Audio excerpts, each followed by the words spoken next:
Yo, what's going on, guys? It's CoachMO here, back with another video. Today we are going to talk about an important concept known as angle isolation. I'm going to teach you how to make sure that you are fighting the right angles inside the game and taking engagements that are going to give you the most favorable outcomes possible. Before we get into that, I do have to give you a message about Counter-Strike 2 skins and how they can help you win some games. Thank you to the sponsor of today's video, Skins Monkey. They are one of the greatest and easiest to use CS2 trading sites out there. You can swap out the skins you do not like for brand new ones that are so much more fresh. Even skins that are trade locked can be secured by adding them to your backpack. The greatest thing about the site is that you can buy skins for so much cheaper with a 35% deposit bonus when you use my code, COJO. Make sure to check out the freebie section where you can get a free skin just by completing tasks. On top of the bonuses, you also get a $5 bonus when clicking the link in the description.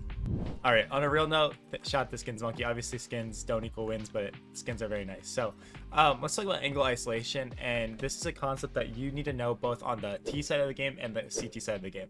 So essentially what this means is that when you are fighting a specific angle or, just anywhere on the map, you are cutting down the potential opportunities for the other team to double peek you or to peek you from two different angles and just have these favorable fights for them, right? So what does this mean on Mirage T side? This means that when we're coming out of mid, whenever we are fighting, we are trying to expose ourselves to the limited amount of angles as possible, right? So when we're fighting here, we're worried about connector, right? But as soon as we swing here, we expose ourselves to connector, window, cat, and then even further underpass, and there's all these different places people can peek us from. That is where utility 1 comes in so handy, right? That's why if we smoke top mid here, it helps out with that a lot, because yeah, you can get spammed, but nobody can at least see you behind the smoke, so you're risking the spam damage, but overall you're able to now make a temporary wall. Think about this as a temporary wall that helps you control the angles that you're fighting now. So that wall's up, now we only have to worry about these angles, right? Now obviously with HEs too, this throws things a little bit harder, makes things a little harder too, but that's again still it's fine, right? Like, it's a temporary wall. The HEs are something you have to worry about, but don't overthink it too much. So like I said, smokes really help with this, really help us manage the angles we're fighting, the places people can be, that kind of thing, and it makes it so that we can scale and do these things very nicely. Another concept I want you guys to think about, and we'll move over to A side of the map now, is trying to stay out of no man's land as much as possible. Why is this so important? Because like I said, we want to fight as least amount of angles as possible, right? We want to fight the least amount as possible to give ourselves that time to be able to kill the enemy and just have our crosshair in the best placement at the same time too, right? It's not just about the other team peeking us and doing all these things. It's also about us wanting to have the best crosshair placement possible. So one mistake a lot of new players will do is they'll just naturally find themselves in these open areas, right? And they'll just sit here and like kind of fumble around and move back and forth and not know what they really want to do. At any point, we want to get out of these open areas. We want to hug walls and be in these like places where walls are cover for us, right? Nobody can shoot us through here. They can only throw like grenades above us and stuff, and it just makes our life so much easier because now we don't have to worry about that. Versus if we're in literally this position right here, now there's no wall soaking in bullets, there's nothing protecting us, right?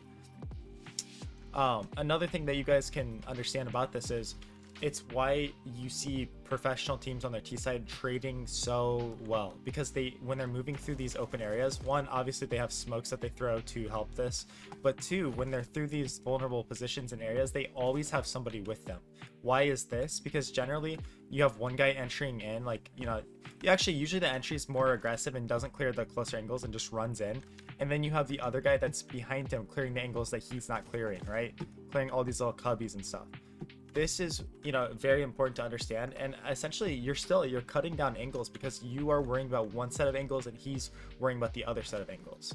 Let's quickly flip over to the CT side and see how we can do this on kind of a micro level. I use window on Mirage as an example for a lot because I am an opper and I think it's very helpful to understand.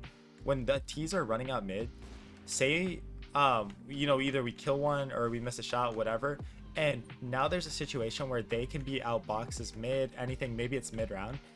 If they are ever out there, the worst thing you ever want to do is peek window when you know there's multiple people out, and peek window to try to kill a guy right there, like from here. Why is taking that fight so bad when there might be multiple people out, because yeah, you might kill this guy or you might have a chance to get him, but as you're swinging that angle, you are opening yourself up to all these different positions. There could be an opper here, an opper here, there could be a rifler scaling out towards valley side, there could be, you know, another guy with this player, and if you are peeking mid window from right there, you are screwing yourself over. That's why generally you'll see oppers when they see multiple people come out mid, if they are gonna re-peek, they will literally like do some jiggles and only peek one kind of angle right here, right?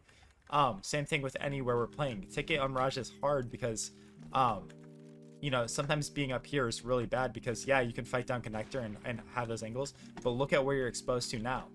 Oh, shot in the side of the head.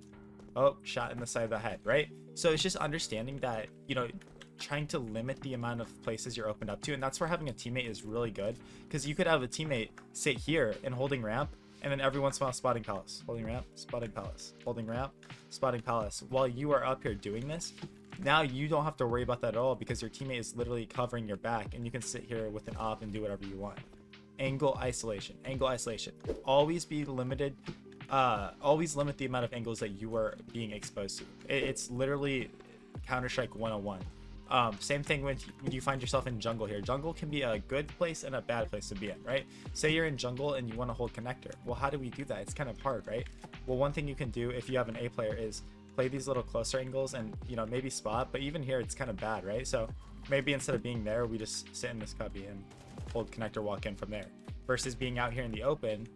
We're exposing ourselves to palace, and I actually get a lot of kills. Sometimes with an op, I'll come into palace here and I'll literally find somebody just like doing who knows what right here because they don't understand that like this gap is here, and you know, again, they're just not understanding angles properly. It's why some of these fights are really good, like the stairs fight can be so good holding this, because one, you're limiting the only angle someone can like really fight you from is this angle, because the slope of the stairs makes it so nobody here can see you, and two, you're also combining another aspect, which is like only showing your head, right? So you're making your hitbox as small as it possibly can, and it's just a very favorable fight for you. Same thing with like ramp here. It's why holding this is better than holding out here. And let me get into the last reason why you need to limit your angles is because of the other team's utility.